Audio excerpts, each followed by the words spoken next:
Hi, Assalamualaikum. My name is Sufarzana binti Ahmad Faris. I'm from BA1144B. So for this video, I will be talking about the transaction of common stock. So in this video, I will be discussing about three things, which is long purchase, short selling, and margin trading.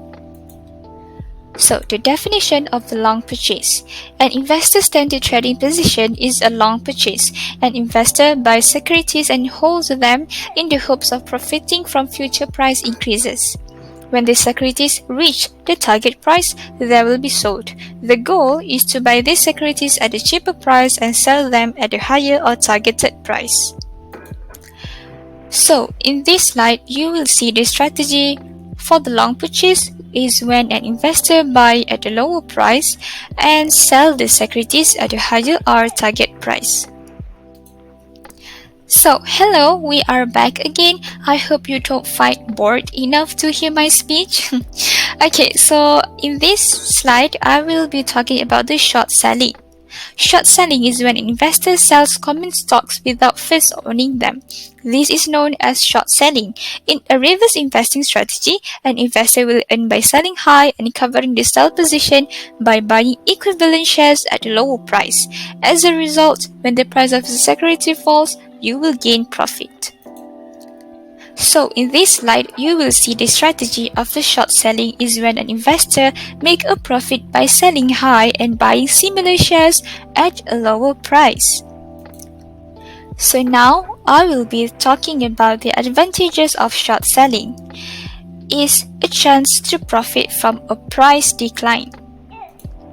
Next, we go to disadvantages of short selling. Firstly, never earn dividend or interest. Secondly, limited return opportunities. And last but not least, high risk exposure. Hi, we have come to the end where I will talk about the margin trading. Margin trading involves buying and selling common stocks with cash or borrowing a portion of the investment's cost. This type of investment is referred to as leveraged investment. Investors can gain from leveraged investments or margin purchases. Simultaneously, investors are exposed to a higher transaction risk. It increases returns by lowering the amount of money that investors have to put up. So, there are 8 important terms of margin trading. Firstly is margin. The term margin refers to the amount of equity in investment stated in percentage or cash paid by investors to purchase common shares on margin. Secondly, margin transaction is defined as shares transaction using partly cash and partly borrowed fund. Third, initial margin. Initial margin is the minimum amount of equity that must be provided by a margin investor at the time of purchase. Actual margin is when the price changes, the amount of equity also changes.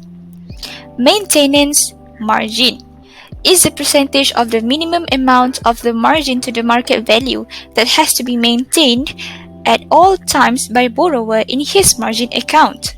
Excess margin. In the event of heavy buying forces, the amount of equity will increase above the maintenance margin, and excess in the amount of equity can be withdrawn by the borrower.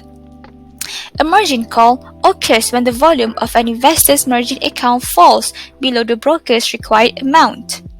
Last but not least, the debit balance is the amount of loan taken by an investor to purchase common stocks on margin.